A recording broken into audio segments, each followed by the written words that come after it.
Hi, welcome back. I'm festive. You're festive.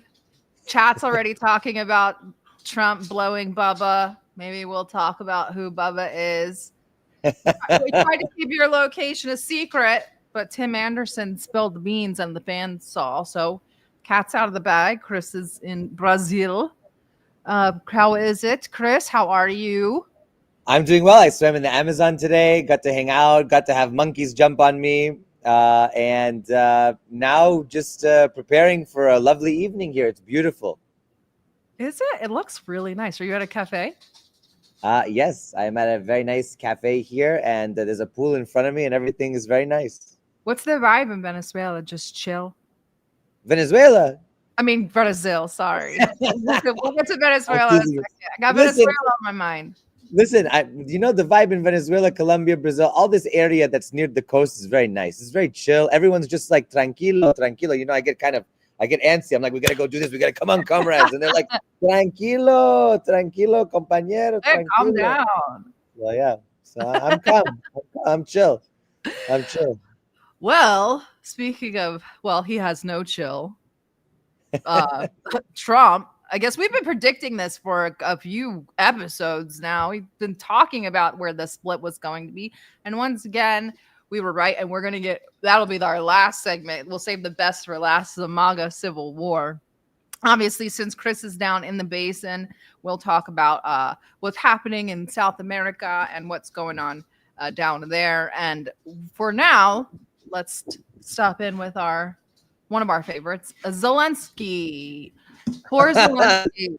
Zelensky, my dog is not cooperating. Zelensky's approval rating has collapsed over the past week. It's down about 40%, now sitting below 20%. The figures come from Ukrainian member of parliament Yaroslav Zelensky,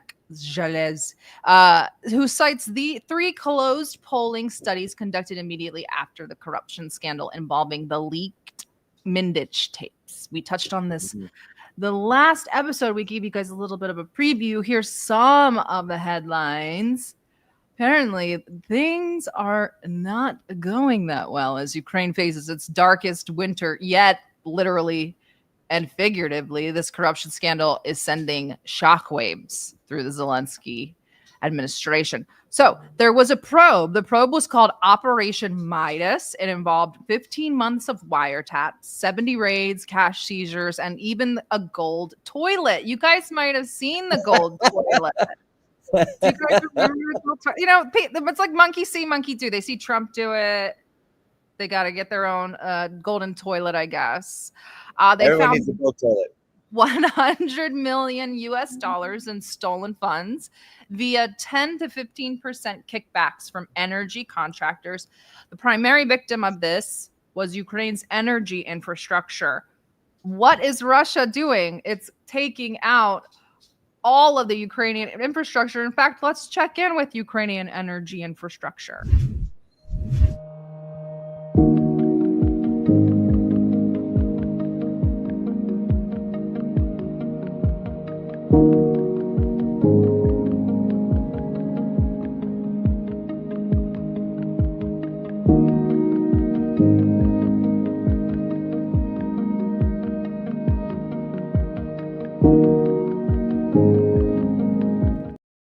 So, of course, on the heels of this scandal dropping, Russia was tagging them anyway, but Russia has really kicked up the attacks on the energy infrastructure. That's one from their most recent attack.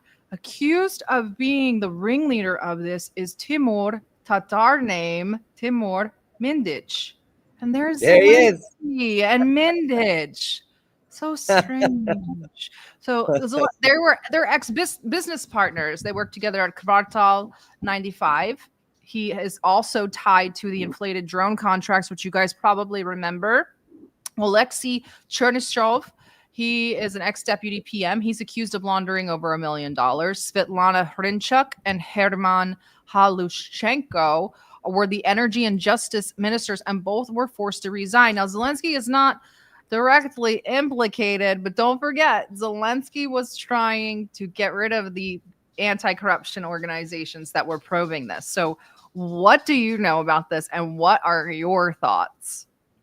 Well, of course, I actually had the opportunity to speak. I'm sure many of our viewers saw it on Rick Sanchez, and I had an opportunity. I had a whole segment about this, and we spoke, and I basically said, look, we've known about rampant corruption going on from other sources. We've also investigated. I've been on a couple documentaries talking about the corruption in the defense industry, which has been enormous. I mean, we're talking about a giant mafia state, a clearinghouse for weapons and cash, and all the bad things that are going on, not only in the region, but to Africa, to Asia, to the Middle East, and also abroad. So one of the things is we remember earlier on, we remember the resignation of Reznikov, who was the Ukrainian defense minister before. So there's been a lot of corruption scandals surrounding Zelensky. Mindich, of course, is a very high profile one. Why? They are like childhood friends for all intents and purposes. I mean, these two cats have been together all along. He's probably one of the closest. And where did he flee to in the middle of the night after he was tipped off? Where'd he go? Israel? Israel. Ah, bingo. Bingo. So just to give people an idea, I mean, we remember, Zelensky saying he wanted to have Ukraine be the new Israel, this kind of stuff. There's been a widespread corruption, and there's been a lot of grift. And of course, the Ukrainian POWs that I interviewed, when I asked them what kind of equipment they were using, they said all old Soviet stuff. And I asked them, where'd all the Western equipment go? They said, we never saw it on the front lines.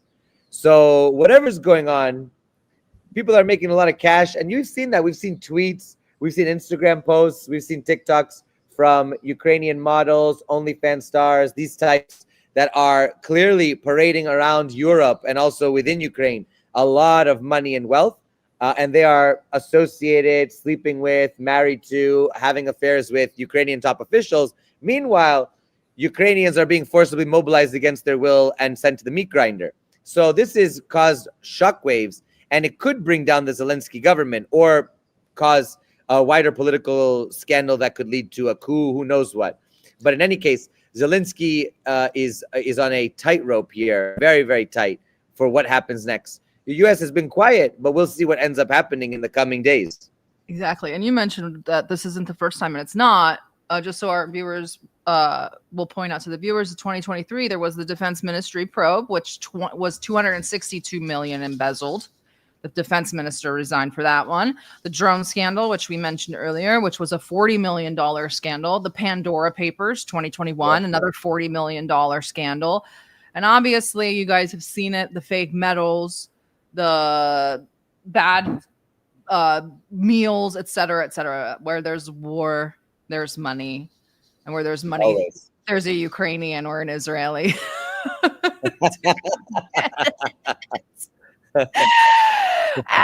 So also, I found this video today. I thought it was quite horrifying. This is a video from a Ukrainian medic. I was going to subtitle it. You don't really need to. You guys know all the Russian curse words by now. But it's quite terrifying. This is the Pokrovsk front. Сука. Нихуя не чую. Обзывает.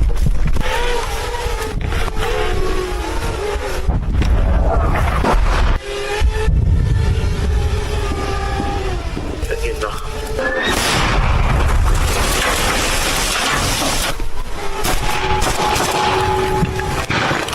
Пробуй забывать.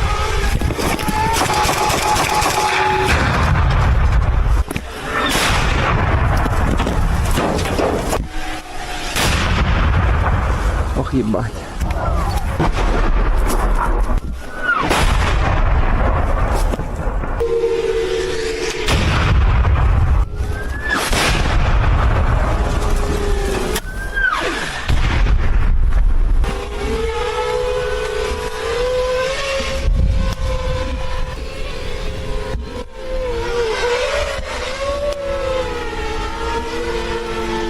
Мы на войне. А? Мы на войне. That's day and night. That's some real shit. Screaming drones. This is Zelensky's fault. These men don't need to even be in that pocket anymore.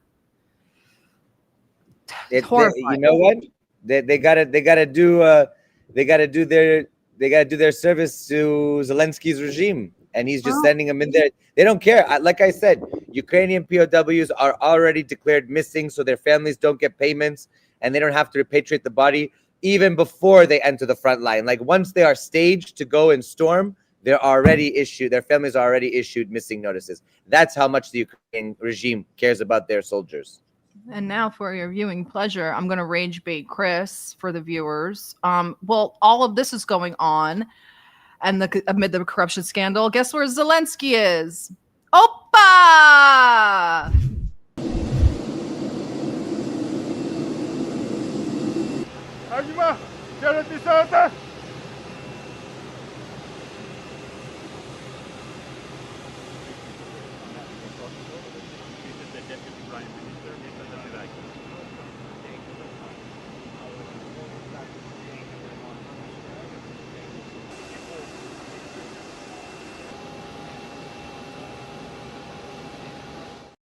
Zelensky arrives in Greece today. Ukraine and Greece have signed a deal allowing U.S. liquefied natural gas to transit through Greek terminals.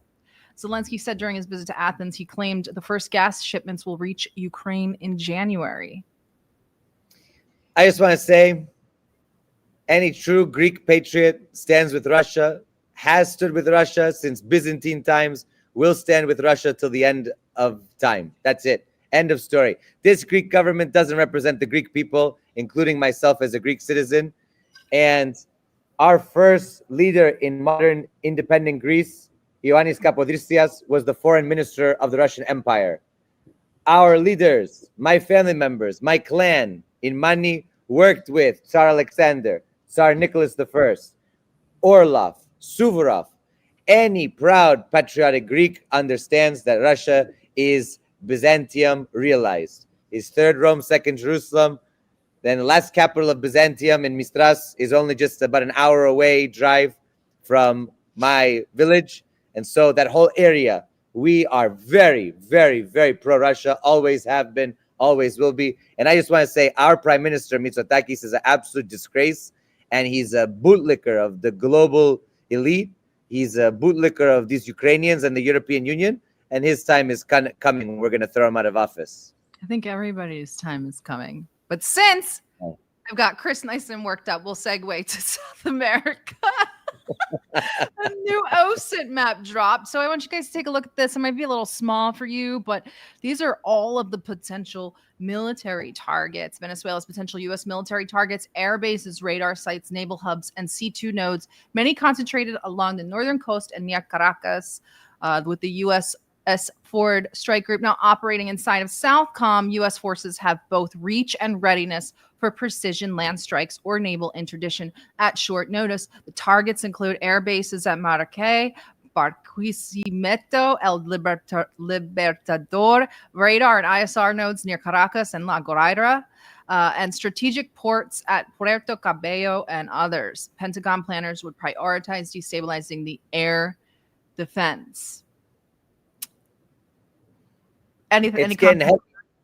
It's getting real heavy. I mean, there were a couple maps that we saw of what the strategic air defense for the northern part, for basically the border with the Caribbean, looks like for Venezuela, with a sort of depth range for S-300s, for some of the other ones, for whether it's book systems from Soviet, different kind of systems that they have, even some American systems as well from before, even Chavez's time.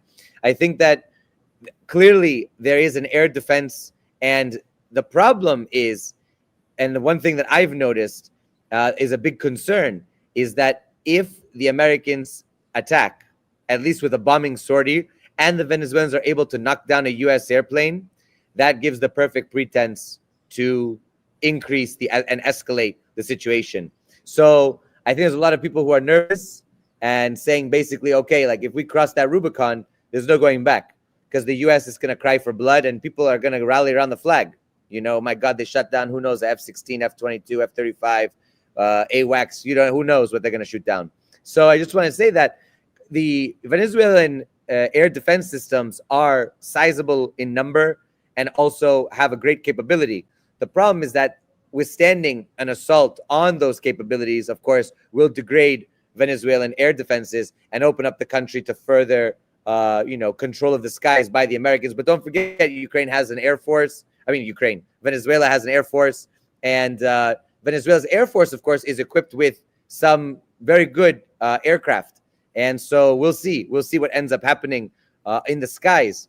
But dominance of the skies will be the U.S.'s number one objective in any sort of operation of this kind. It has always sought in any war, especially in recent history, complete maneuverability of the skies. That is critical for the United States. So keep an eye out on that. Anything related to air defense, air mobility, we're going to be seeing a lot more of that, I think, in the months and weeks ahead. And just breaking today is that the Ford has arrived. These are satellite visuals. It has arrived in the Caribbean. You can see that now.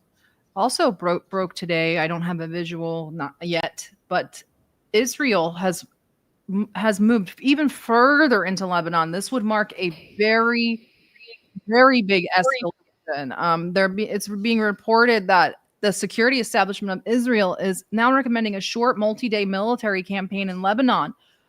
So I'm making a note, and the reason why I'm bringing it up is because one could be using cover for the other for cover. Exactly.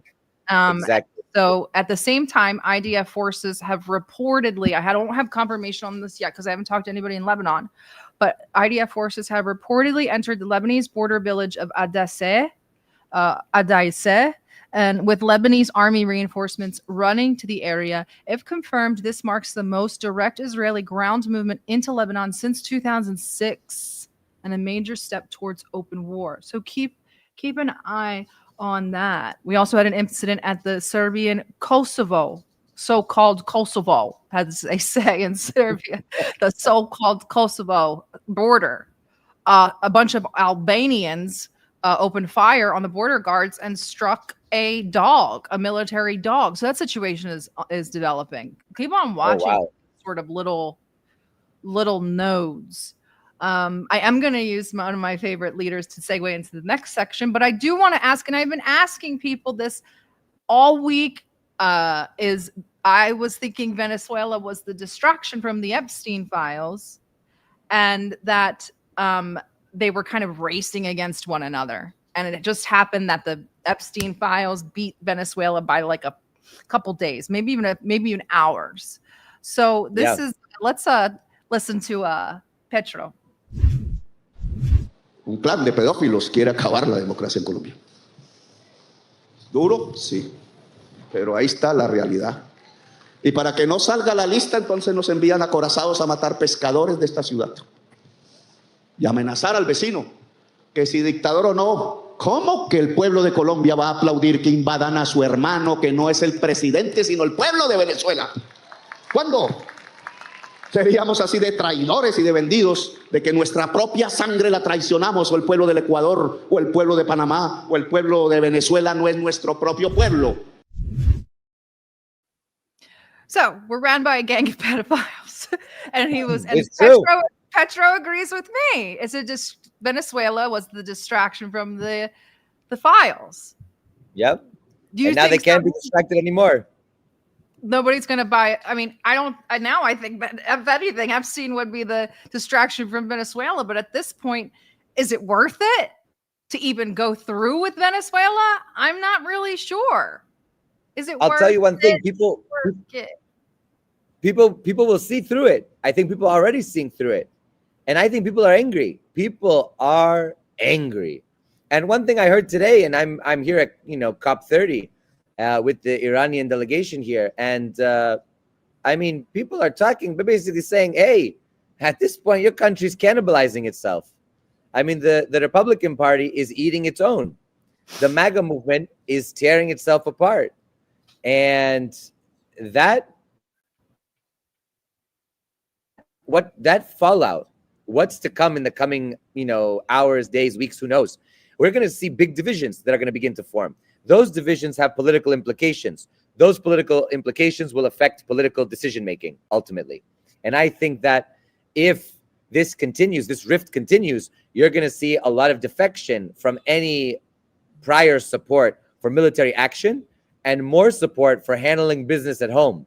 because this is front page news. This is going to eat the airwaves, and nobody is going to be quiet about it. If the U.S. starts attacking Venezuela, everyone's going to say, whoa, whoa, whoa, whoa, wait a second. We're talking about this situation here. Why are you going and bombing over there? Right? And I think people are going to get angry. I think it's going to lead to more defections, to be honest. I don't know if it's going to have a rallying around the flag effect, as many people are saying it would. No, it's too late. It's done. Well, then let's get into it. So, I mean, I think I've got this timeline correct. You've been off having fun with Gavin Newsom at COP30, whatever you're doing down there. I said Iranian delegation talking about Palestine. Well, you know, we refused to send a delegation, so Gavin Newsom volunteered himself, so he's down there. So that's what happened. Anyway, so on November 14th, I believe that's when Trump posts this. So yeah, November 14th is when it starts. Now that the Democrats are using the Epstein hoax involving Democrats, not Republicans, to try and deflect from their disastrous shutdown, blah, blah, blah, blah, blah. The DOJ, together with our great patriots, the FBI, will investigate Jeffrey Epstein's involvement with all of these people: Reid Hoffman, JP Morgan, Chase, yada, yada, yada, Russia, blah, blah, blah, blah, blah. Great. Okay. Well, you in the same post, you say that it's a hoax, and then you tell Americans that you're going to still waste their taxpayer dollars on investigating it with the entire FBI and the Department of Justice. It's crazy. It's absolutely crazy. But we already know. We already know what's going on. We already know what's happening. Like, we don't have to reinvent the wheel here. Right. So if you notice, he mixes in his enemies and then like sort of like the bankers, right? They're like, oh, we'll investigate Bill Clinton, Larry Summers, and then JP Morgan and Chase and whatever. He had dinner with JP Morgan and Chase the other night, a couple nights ago, the night the Epstein files dropped. He had dinner with them. Which he canceled the press to. Press were supposed to attend. They were not allowed. It became a closed door dinner. I would bet a paycheck that I don't get that he definitely was like, listen, we're just going to name you guys. It's going to be all right. But what I got to do, well, you know what? I don't want to give away any spoilers. So let's see what Massey thinks about this. This is Massey today. Mm-hmm. You know, the president's been saying this is a hoax. He's been saying that for months. Well, he's just now decided to investigate a hoax if it's a hoax. And I have another concern about these investigations that he's announced. If they have ongoing investigations in certain areas, those documents can't be released. So this might be a big smokescreen, these investigations, to open a bunch of them as a last-ditch effort to prevent the release of the Epstein files. There you go. There you have it. Now we want to investigate it because that'll block the release of more. You see, he's going to try to gum it up. They're going to try to do the lawfare kind of playbook, try to gum up the system, say, whoa, it's active investigation. We can't do anything. And who knows, they're going to send it down, kick the can down the road. Right. So that's how it all begins. So that's Massey's response from today. At a press gaggle on Air Force One, Trump says this. So, you know, Marjorie Taylor Greene is not anyway. I mean, she is a very different thinking than I have. Something happened to her over the last period of a month or two where she changed, I think, politically. I think that her constituents aren't going to be happy. Already, I have people calling me. They want to challenge her to a race in her district in Georgia. And, you know, that's too bad. She's lost a wonderful conservative reputation. But when she says, don't go overseas. If I didn't go overseas, we might be in a war right now with China. Would you be open to endorsing someone primarying Marjorie Taylor Greene given her latest statements? Well, it depends on who runs against her. I mean, I'm no longer much of a fan because I disagree with her policy.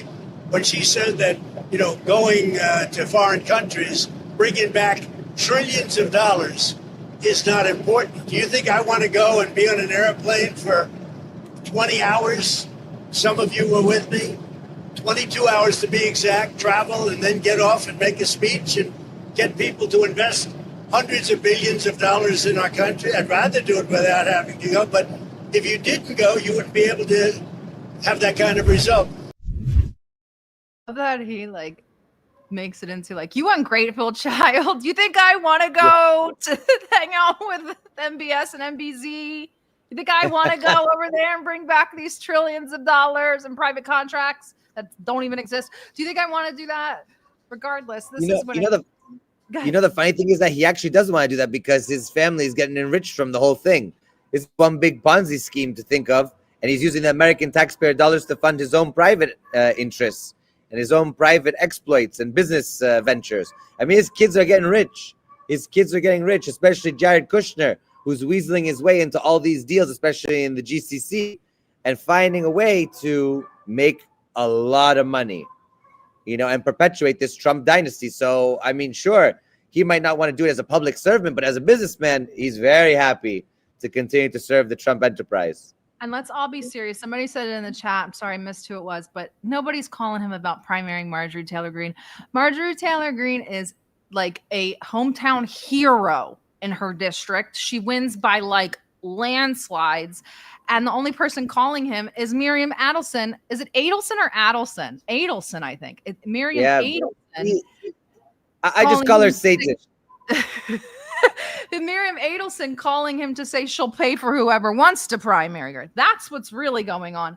Not that there's nobody that wants to challenge Marjorie Taylor Greene. So then he takes to Truth Social, which is where the magic happens. You guys know that. So the Truth Social posts begin. Is this the one?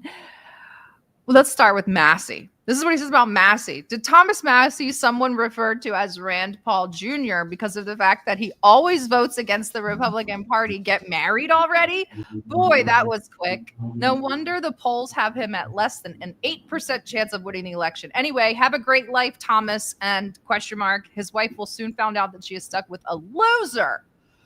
What the fuck? First of all, wow.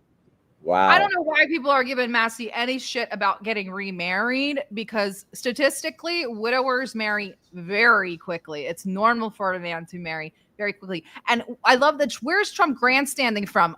His wife's grave that he put on a fucking golf course so he didn't have to pay taxes on it after he may or may not have had a hand in her dying? I don't know. Why should what are we talking about here? And why are you talking about anybody's personal life on Truth Social? First of all, for the president to stoop down to that level, you know, it just makes me think that when you look at Kim and Putin and Xi, you're just like, that's a real statesman. You don't see them ever talking about anyone's life. They don't want anyone to talk about their life. It's just, look, deal with the political, you know, affairs of the state, and that's it. Like, you got nothing else to worry about, and you should comment on nothing else. This guy over here is this is, you know what? I want to say it, and we talked about it earlier today with the great crew of people here, including Ajam Mubaraka, Tim Anderson. We've got Bushra Sheikh. We've got a whole crew here. I want to say that American politics has devolved into one perpetual, never-ending reality TV show. That's all it is. It's just for tickets. It's just for hype, and it has absolutely no substance, no history, no philosophy, no political theory, nothing. No policy, nothing. It's all about ad hominems. Who did this? Who did that? It's just a nonstop gossip column.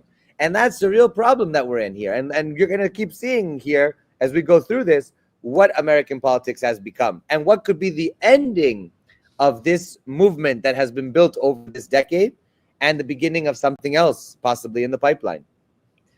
Yeah, and let me wrap up Massey, because I'm obviously going to talk about MTG. So this is Massey's response to that, sort of. I would remind my Republican colleagues who are deciding how to vote, Donald Trump can protect you in red districts right now by giving you an endorsement.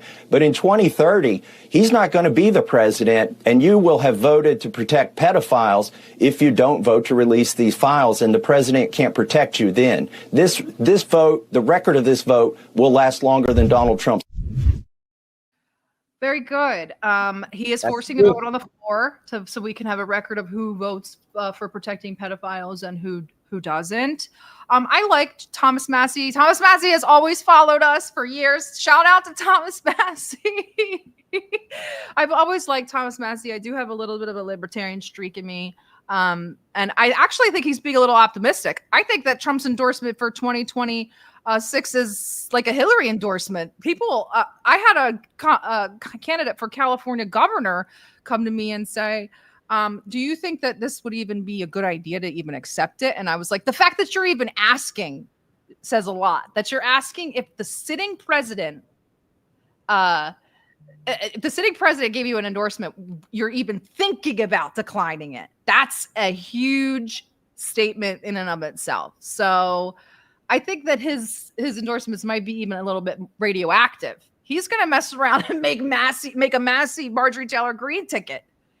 Yep. Which I don't endorse yet. Let me just say, we're not putting the cart before the horse, but he just better tread lightly, because he might mess around and make some anti-heroes, and we know how that goes. It doesn't always go the way that we want it to. So Trump then, well, he also posts this, which is eerie. First of all, the first thing I thought when I saw that was eyes wide shut, and I was like, is he openly commenting on his the Bubba allegation? Yeah, like what? Like, what is that supposed to mean? I was like, what is this? First of all, it's not Batman. It's not Batman. It's not the Joker. No. It's not V for Vendetta.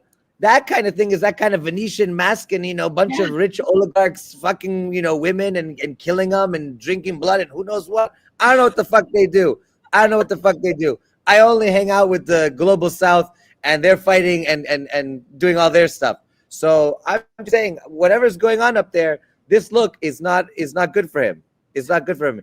His name's on the list, everybody, just FYI. So posting something like that just confirms that his name is on the list. Yeah, and since everybody in the the chat is talking about the Bubba email, we don't know who Bubba is. I do want to make sure you guys keep in your mind. There's a couple possibilities. One of here's Bubba Hotep. Yeah, Chili Bubba Pepper says, George Calloway says Bubba is Ghislaine's horse. And Bubba is obviously a well-known nickname for Bill Clinton. But this is an odd video that the producer sent to me before the show. This is like, I got to be at least a decade old. There's no video of President Trump sucking a ding-dong. And so what if there was? That's a lot better than World War III, Owen. I never sucked any ding-dongs. Okay. But why I remember that clip. I remember Why did he say that? Why did he say Trump never? There's no video of Trump sucking ding dongs. Why did he even say that 15 years ago? And even if he did, who cares? But we've already known that Alex Jones is cool with a little bit of tranny love. He's okay with that. Yeah, he's definitely cool with that shemale. He is. That lady boy, he's there. To me, you look like a woman. My body is responding like you're a woman. Anyway, all right, now that we've brought some levity in, all right, we'll get to the serious stuff. This is quite serious. So now he starts going after MTG, and you guys have probably all read it. The huge diatribe, it goes on about all his accomplishments, but the most important parts are that he says he's withdrawing her endorsement. Or his endorsement for her, calls her wacky. All she does is complain, and that she won't stop calling the office, etc., etc. I think he also called her low IQ in there. Just a lot of horrible things to say about somebody that has been known for her ardent support of you. So that was shocking. That was all kind of unraveling while we were streaming, I think. And then Trump is grabbing by the pussy. I mean, at the end of the day, Trump has, one thing that everybody should understand, Trump has loyalty to no one, not even family, not even his own blood. He has no loyalty but to himself. That's it. And that was the thing that Roy Cohn tried to instill in him. And Trump eventually overthrew Roy Cohn, burned that bridge, burned everybody around him, and keeps burning as he goes. That's it. So poor MTG responds. And she obviously says he attacked me. And she says, apparently this is what sent him over the edge. The Epstein files. Obviously, she goes on. This is what she voted for. She stands with the victims. I worship God. Jesus is my savior. And I serve my district and the American people. And that she shared some screenshots. One is a text she sent to Donald J. Trump. And one is a text she sent to Natalie, who I believe is one of Trump's aides. But both of them basically say, if you're not involved, then release the files. Let's talk. She talks about Bill Clinton in there.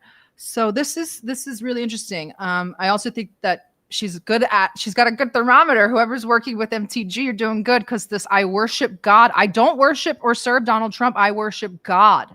Jesus is my savior. That was a banger line. Whoever thought that up, because that created another divide in a way. Like this MAGA thing is a little bit of idolatry sort of vibe. So that all happens on November 14th. And the people in MAGA attacked her for posting those screenshots. It's crazy. You know, she's trying to be transparent, which I very much value. She's out there talking about transparency and what's going on and trying to show the American people what's going on behind the scenes. And everybody that's a sycophant at this point is attacking her. Instead of being, you know, Make America Great Again is not about Trump. It's about the country. But the fanboy club is all about Trump. It's a Trump show. It's not about the country necessarily. He could burn down the country and they'd all love it. He could be Nero playing the fiddle and when the whole Rome is burning and everybody's going to be clapping and saying, what a hero, what an amazing man, give him a couple other prizes, right? So I think that Marjorie Taylor Greene is doing what a public servant should do. Basically, here we go. Here are the logs. Here's what I'm doing. Here's what I'm up to. And I might not agree with her on every policy, but I'll tell you one thing. And I heard this from a black communist today. She is the most progressive member of the House of Representatives in the United States today. That's a fact to a lot of radicals, a lot of revolutionaries, a lot of people who are in solidarity with Russia, with China, with Venezuela. She's the one speaking truth to power at this point, while all the Democrats are in bed with that same power structure, and she's out there risking everything and going against the most powerful man in the United States at great personal sacrifice. That should be commended. I'm so glad you brought this up, because the left, I won't even talk about MAGA. I'll let them eat their own, I guess. I don't know. They sound crazy. The left is giving her a purity test. Why are you giving her a purity test? She's not running on the left.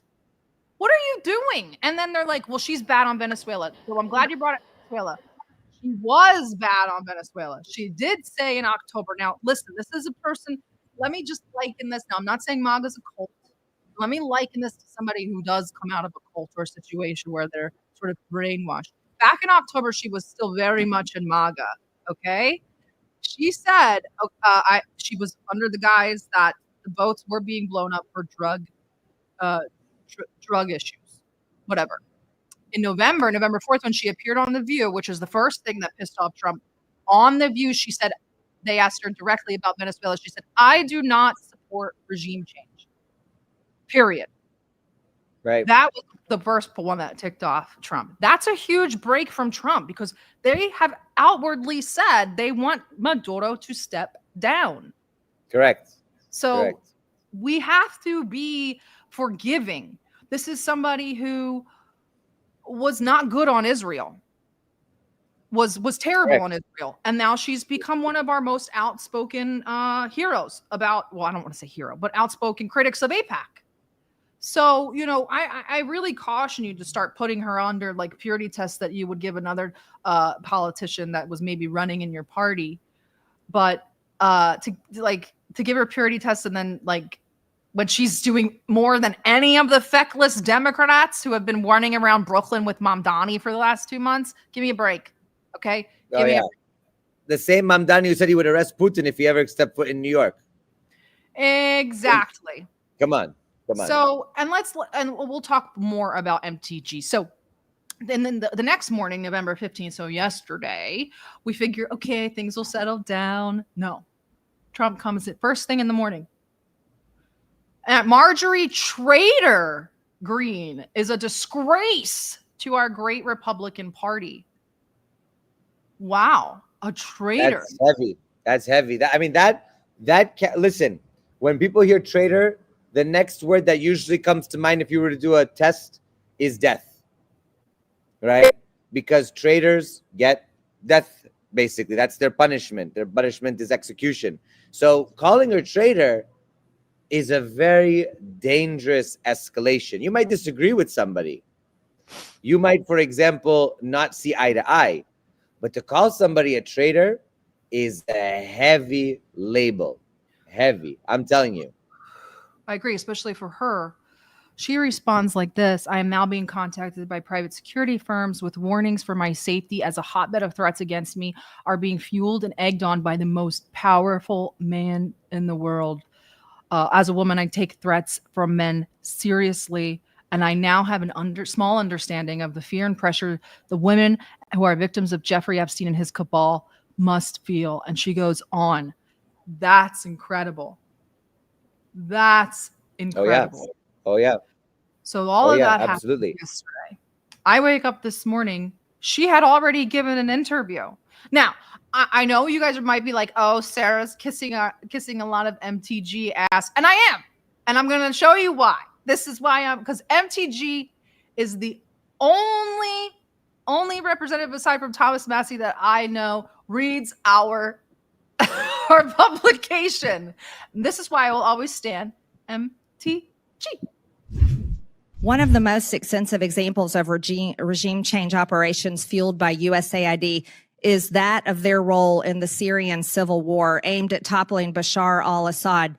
Reports from DD Geopolitics and other sources estimate that USAID funneled over $15 billion into Syria over a decade, covertly funding opposition groups, mercenaries, and anti-government networks under the cover of humanitarian aid. This included support for militant factions and propaganda efforts, often in collaboration with the National Endowment for Democracy. The operation culminated in Assad's overthrow in 2024 by Western-backed groups, with USAID's financial trails documented in congressional budget reports and criticized by Syrian officials as interference masked as assistance. Mr. Roman, do these kinds of activities carried out by an American agency make Americans safer at home, or do they risk embroiling us in more deadly and costly foreign conflicts? That clip's perfect. Now, that clip is from February. So we now know that she reads what we post. Not just we, I mean the greater general we. She reads what people are posting. She also liked my post yesterday. So we know she's reading what people are posting. And she's internalizing it. She's learning from it. And then she's taking it to the House floor about USAID and NED. And the reason why that clip also ties in is because, and we're going to see after when she starts the interview, this is what she first brings up, which I hope a lot of veterans see this clip because I am a veteran. You're a veteran. This really touched me. Well, I shouldn't say touched. That's a little dramatic. This really, I liked it.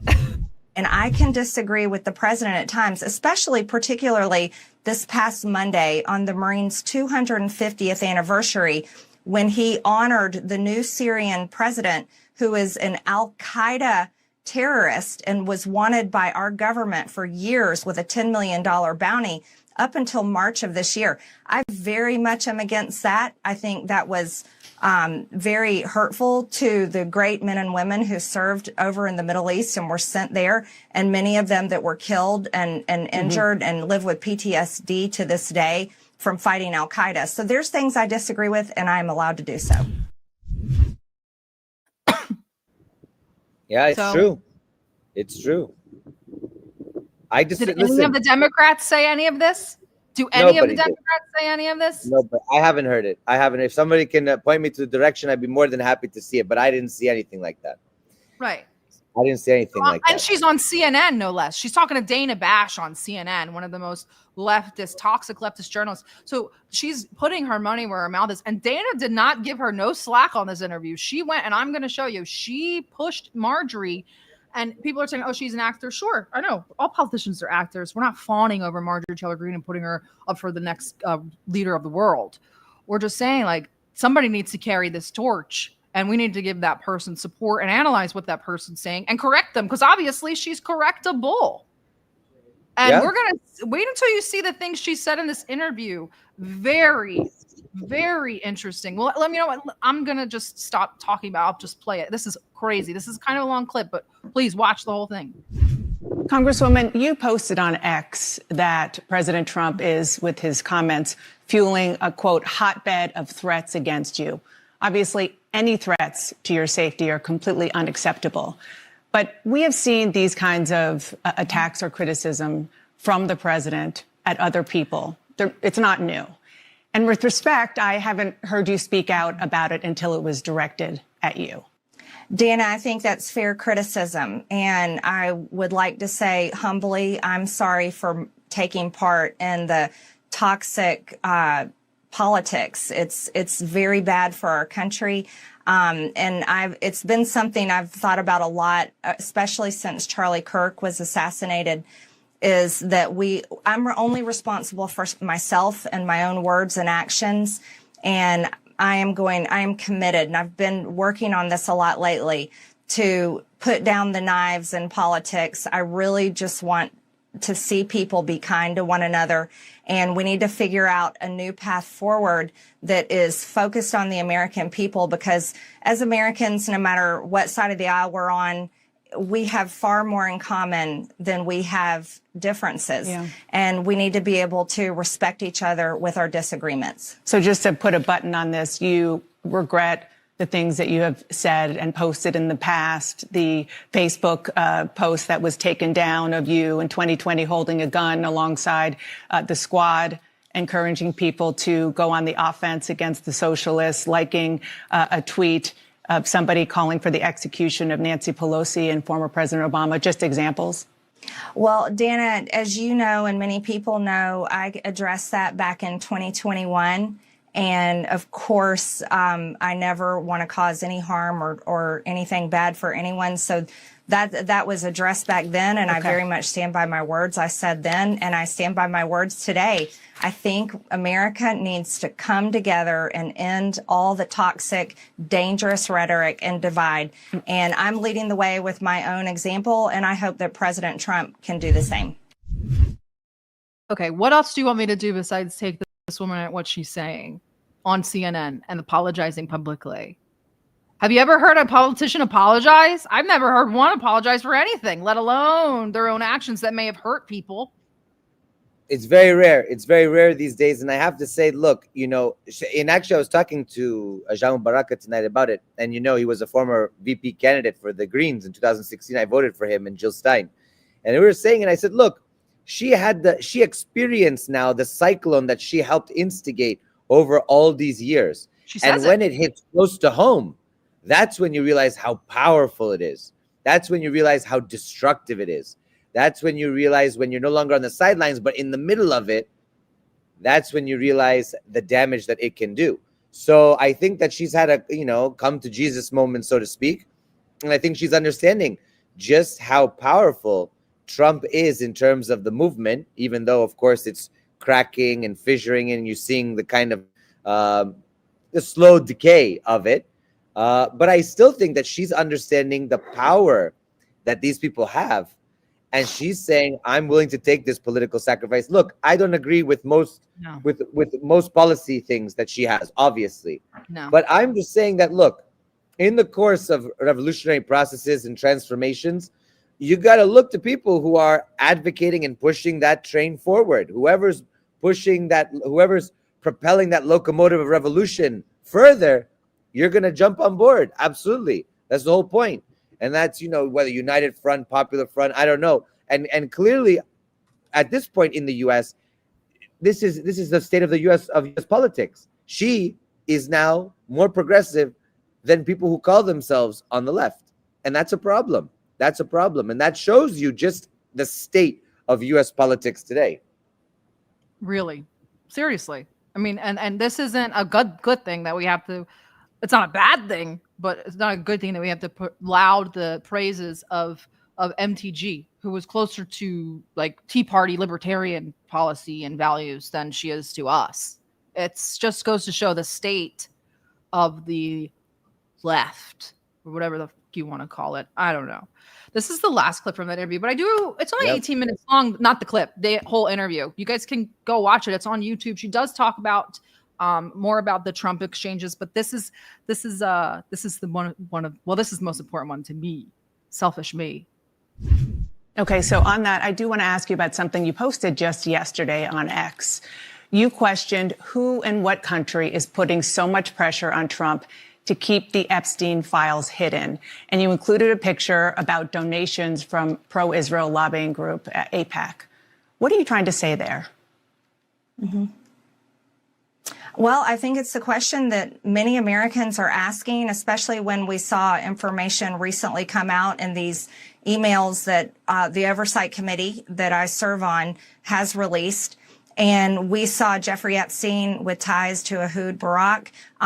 We saw him making business deals with them, also business deals that involved the Israeli government, and seems to have led into their intel agencies. And I think the right question is to ask is, was Jeffrey Epstein working for Israel? And I'm proud to say I don't take money from AIPAC. I don't take money from any special group of people. I'm just representing my district and the American people. And so that's what I was referring to. I just want to be clear. Are you saying Israel is pushing the president of the United States to cover up the Epstein files? And what evidence do you have that that is the case? I simply just asked out loud, is there a foreign government? And it could be any foreign government, but is a foreign government pushing to keep this covered up? Because people just don't understand the big fight against. Well, you had AIPAC up there. It was pretty clear which government you were talking about. That I'm questioning that government in particular and questioning any other foreign government. So in this interview, she also questions Jeffrey Epstein's relationship to Ehud Barak. Now, I don't know if we discussed it on our stream, but I know I discussed it in Spaces. Jeffrey Epstein was in constant contact with Ehud Barak. Ehud Barak was at Epstein's house more than one time, and freaking what's-his-face lived next door, Howard Lutnick, another slime ball. But I think the most important thing about the relationship that was revealed was that Jeffrey Epstein was telling Ehud Barak how to handle not only, and he also wrote a speech for him, the chemical attack at Ghouta. So he had a direct hand in influencing a false flag operation and foreign policy in that region. That's important. And now I want to show you this last clip that I have for today. This is Ari Ben-Menashe. He's a former Israeli intelligence operative or officer. We used to report directly to the prime minister, and now he lives in Canada. Listen to what he says. I believe that the American government is sort of trapped by the Israelis. Jeffrey Epstein is one of their tools to trap them. And what do you think of Dershowitz's denial? Hold on a second. I want to give you an example. Bill Clinton, President Bill Clinton, Ehud Barak met Arafat in the 90s, and there was no deal. The reason was Epstein.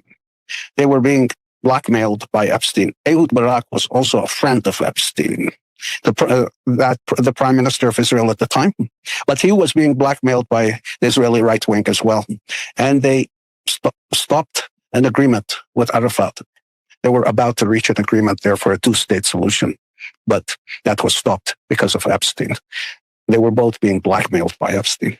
And so Jeffrey Epstein, in a way, presumably being used as a tool by the Israelis, helped to change the course of history in this region. And it wasn't only about sex. It was also the money issue. Where was the money coming from? But everything is stuck over Gaza. And I believe the Israelis have the American government captive due to what happens with Epstein. And I don't think Trump wants to continue this war or the genocide. I think it's the Israelis holding him back. One might ask, why do they need Jeffrey Epstein? Why can't they just assassinate Donald Trump? Somebody tried to assassinate him, didn't they? Before the election. It doesn't always work. I believe that he can end the genocide right now if he just stops being scared of the Israelis. What are they going to say about him? How many girls did he abuse? How many billions of dollars he took? Let them say whatever they say. He should stop the genocide. Let them do whatever they want to do. Morality should take over.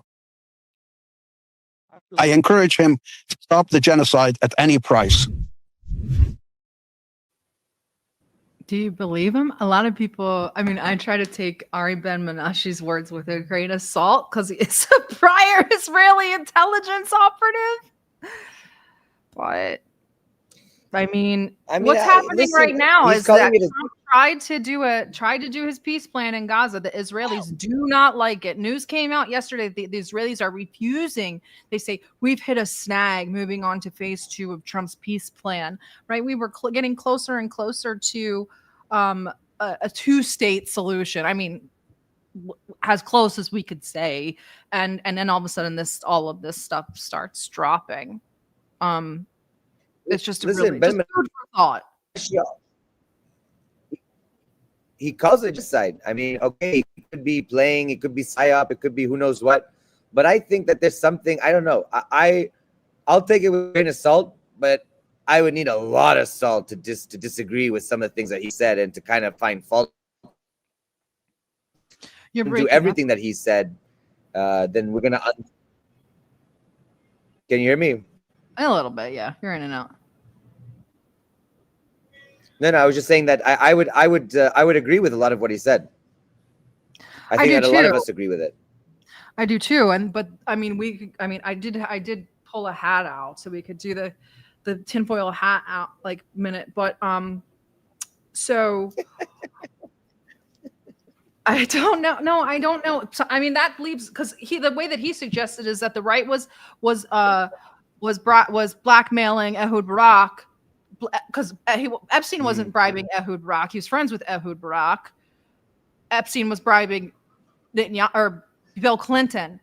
But we also know that the blackmail of Bill Clinton was done for the benefit of Netanyahu.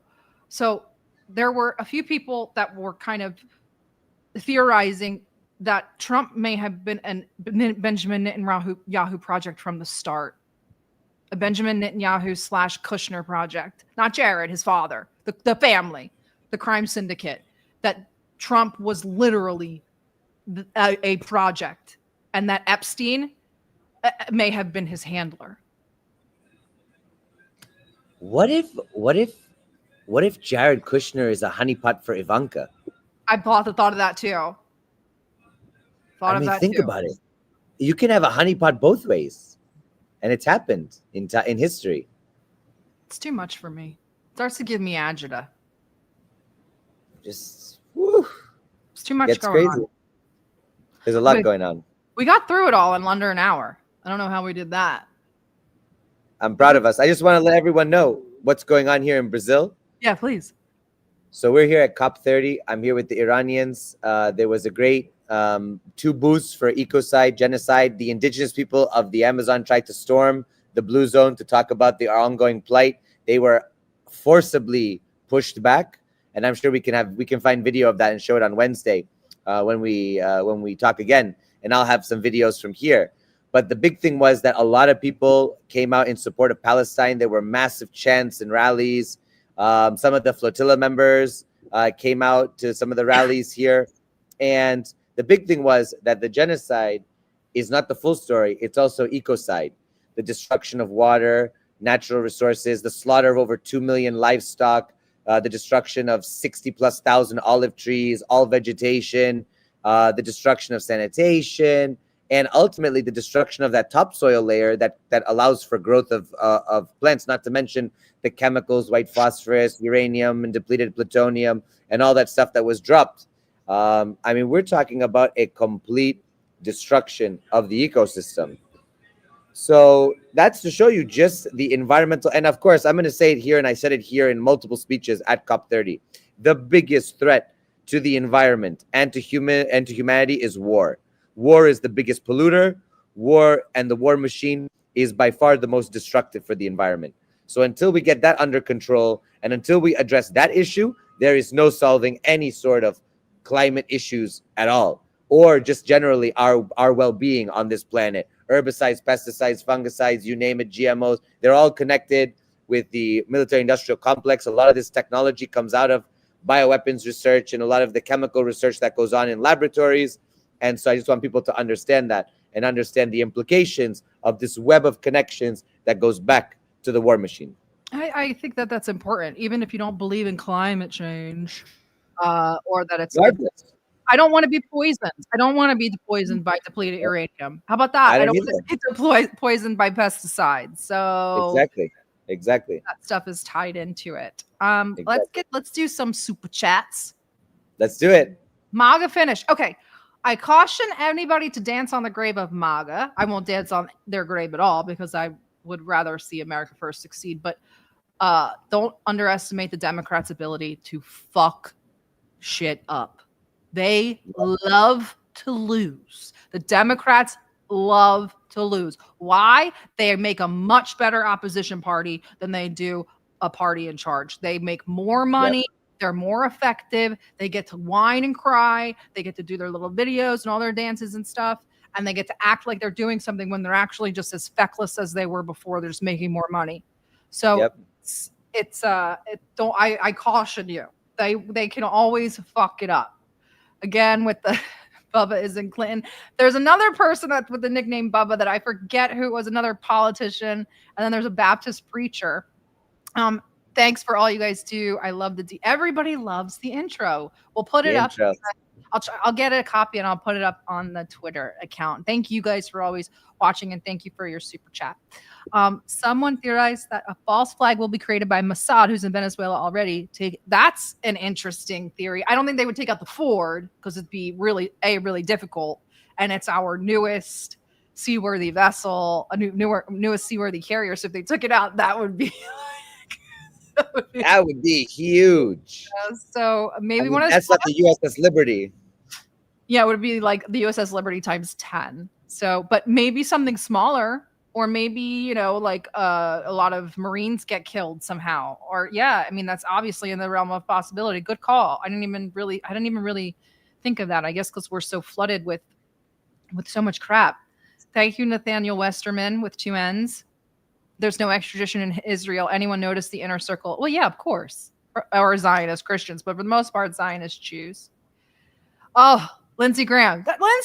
This is interesting because the line, and I think I watched Nick Fuentes the other night. He was talking about who's on MAGA and who's on America First. And the first person he named on MAGA was Lindsey Graham. And Trump already endorsed him for his election. Imagine like you're with Trump and Lindsey Graham and you think that you're right. Oh my God.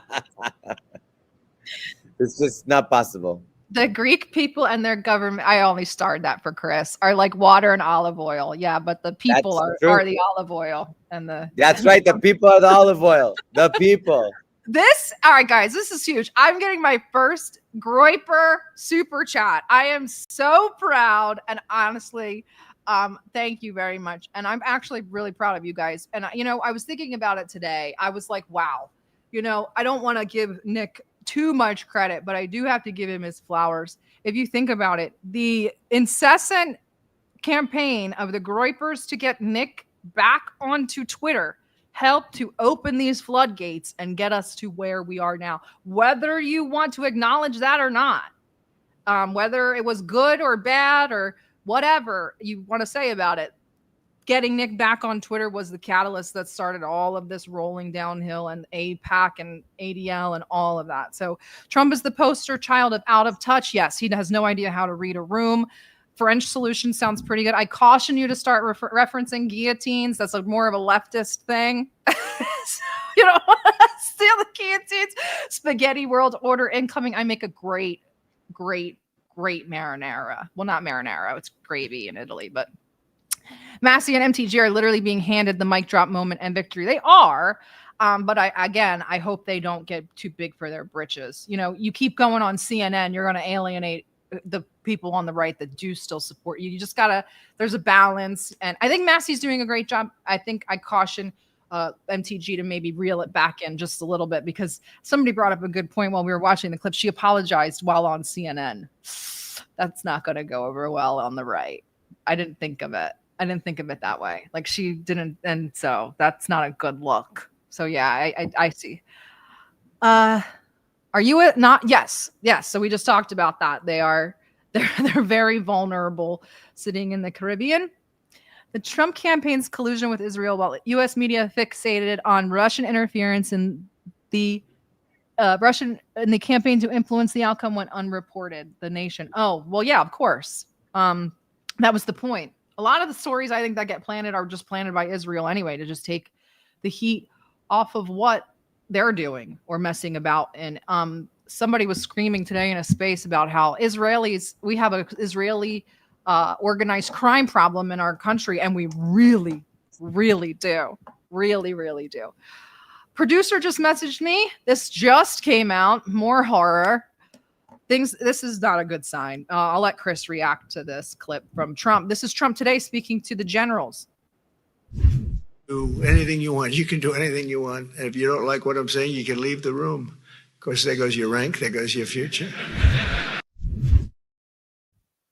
If you don't like what I'm saying, you can leave the room. There goes your rank. There goes your future. Don't forget the administration now lives behind the guarded gates of military bases. Their approval rating has plummeted below 30%, I think. There are National Guards in some of our major cities with some on the ready to go to others. You tell me what they're prepping for. Martial law. They might be prepping for a strike.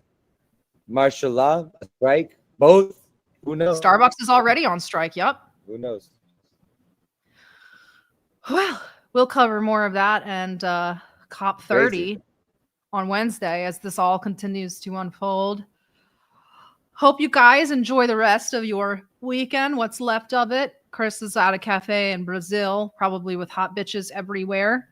Other than that, he's frozen anyway, so I could say whatever I want. Other than that, we will see you guys on Wednesday. Please visit ddgeopolitics.com. Get yourself some merch. Read the Substack. It's free. I need to write something soon. Okay, we'll talk to you guys on Wednesday. Take care.